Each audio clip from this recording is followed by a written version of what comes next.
What if I told you the world you're living in isn't the world they built? What if these giant old buildings weren't built by us? What if we just found them?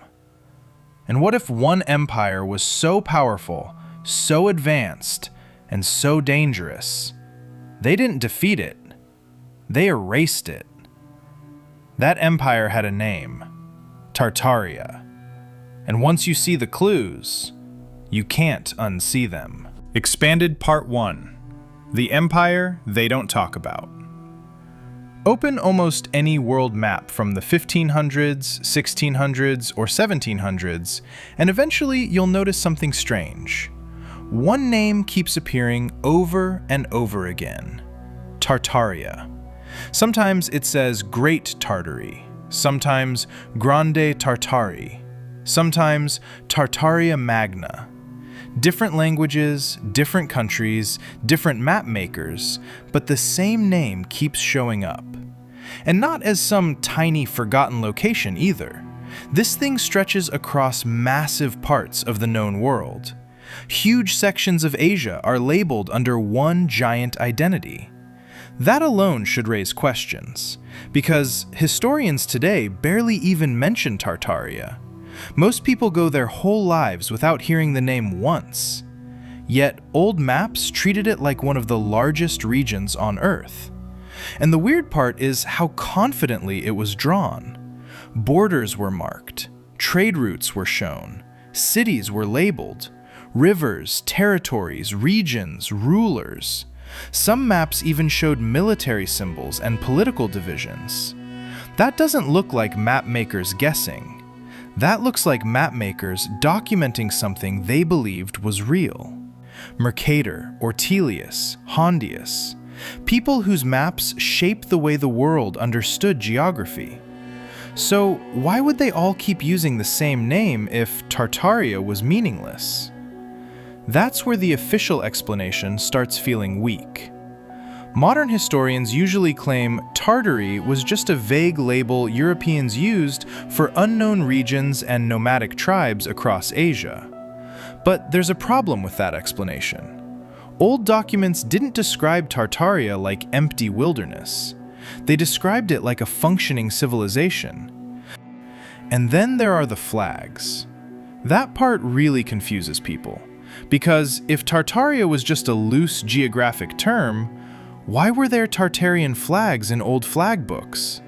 Empires have flags, governments have flags, civilizations have flags. Random empty land doesn't. And then something even stranger happens. As the 1800s begin, the name slowly disappears. Not dramatically, quietly, almost surgically.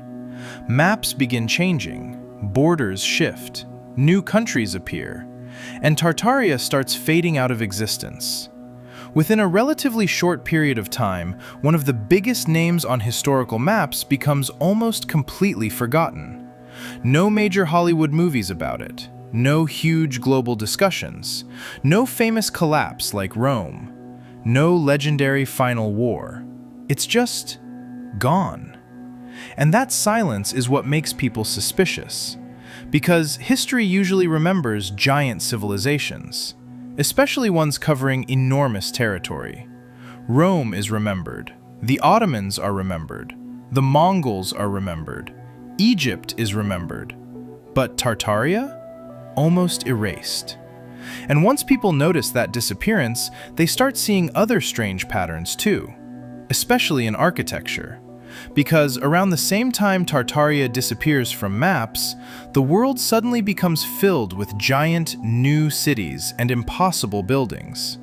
Massive cathedrals, huge government halls, perfect domes, gigantic train stations, stone buildings with insane detail and symmetry.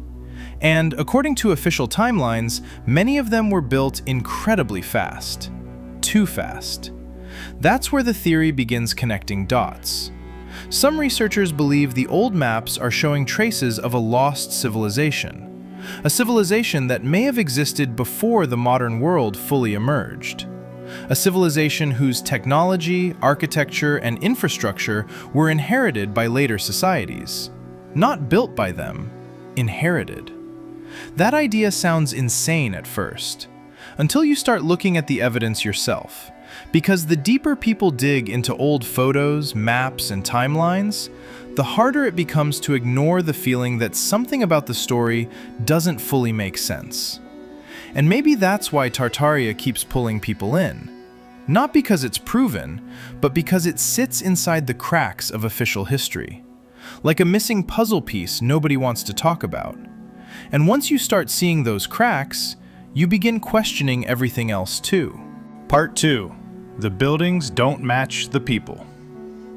Now look at old photos from the 1800s. San Francisco, Chicago, New York, Paris, St. Petersburg. You'll see massive stone buildings with huge columns, giant doors, perfect domes, and crazy detailed carvings. Then look at the people standing in front of them. They look poor, tiny, worn out, like they're standing in front of something they didn't build. That's the part nobody wants to talk about. We're told people with horse carts, hand tools, and wooden ladders built these monster buildings in record time. No modern cranes, no electric tools, no trucks, no advanced construction equipment. But somehow, they built palaces that look harder to build than most modern government buildings today. Come on, that doesn't add up. The architecture looks too advanced for the timeline. It feels like the buildings came first, and the people came later. Like they inherited a world that was already there. Part 3. The Mud Flood Mystery. Now here's where it gets even darker. All over the world, old buildings have windows buried halfway underground. Not tiny basement windows, full-size windows, big doors, decorated entrances, entire floors sitting below modern street level. You see it in Russia, you see it in America, you see it in Europe. Same pattern, different cities, same problem. The official explanation is simple. They raised the streets. Buildings settled. Urban development happened. But when you look closer, that explanation feels weak. Because in some places, it doesn't look like the street was raised a little. It looks like an entire first floor was swallowed. Like mud covered the city. Like something huge happened and the world just built on top of it. That's why researchers call it the mud flood. The theory says sometime in the 1800s, a massive disaster hit the old world. Maybe floods, maybe mudstorms, maybe earthquakes, maybe something we still don't understand. Whatever it was, it buried cities, wiped out populations, and left behind giant structures sticking out of the ground. And the people who came after? They didn't build the old world, they moved into it. Part 4. The World Fairs look too perfect. Now, let's talk about the World Fairs, especially the 1893 Chicago World's Fair. This place looked insane. Huge white palaces, massive domes, giant statues, perfect canals, beautiful lights. Buildings so huge they looked like they belonged to an ancient empire.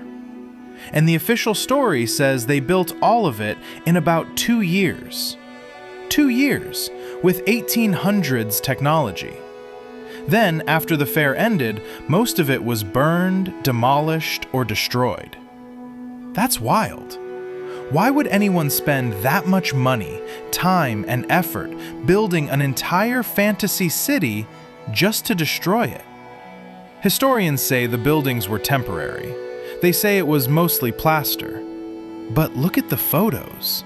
The scale is crazy. The details are sharp. The structures look solid.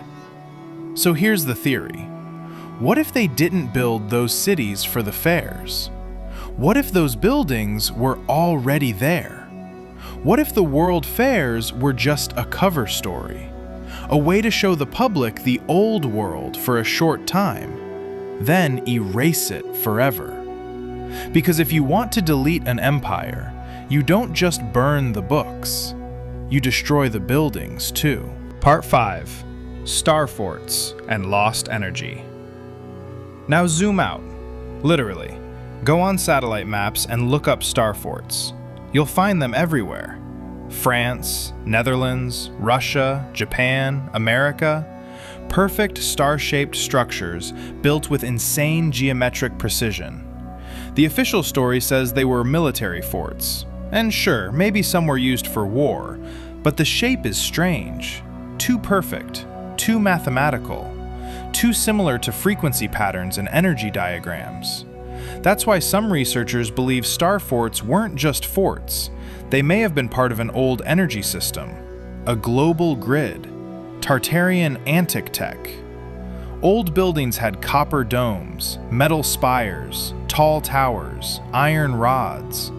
We're told all of that was decoration, but what if it wasn't? What if those domes and spires were pulling electricity from the atmosphere? What if the old world had free energy? And if they did, that would explain why the system had to be destroyed. Because free energy means no control, no oil empire, no power bills, no dependency. A civilization like that wouldn't just be advanced, it would be dangerous. Part 6. The Great Reset. Now ask the biggest question. If the old world was destroyed, who moved into the empty cities? That's where orphan trains come in. In the 1800s, thousands of children were moved across America, placed into new homes, sent into schools, sent into labor. A whole new generation was being raised inside a world they didn't understand. Some researchers believe this was part of a reset, a way to repopulate empty cities, a way to create people with no memory of what came before. Teach them new history, give them new maps, tell them who built what, tell them what to believe. And within a few generations, the old world becomes a myth. The empire becomes a region. The technology becomes decoration. The buried floors become basements. And the ruins become normal city architecture. That's how you erase a civilization. Not overnight, slowly, quietly, through schools, maps, books, and silence. Final part. The stones remember. Maybe Tartaria was real. Maybe it wasn't exactly what researchers claim. Maybe some parts of the theory are wrong. But one thing is clear. The official story has holes. Too many old maps, too many buried windows, too many impossible buildings, too many destroyed world fairs, too many star forts, too many coincidences. And at some point, coincidences stop looking like coincidences. So next time you walk past an old building, don't just look at it, study it. Look at the windows, look at the doors, look at the stonework, look at the scale. Ask yourself, did we really build this? Or did we just inherit it? Because books can lie, maps can be changed, names can be erased, but stone remembers. And maybe the truth about Tartaria was never fully gone. Maybe it was right in front of us the whole time, buried under our streets, hidden in our buildings, waiting for someone to finally ask the question, what the hell happened to the old world?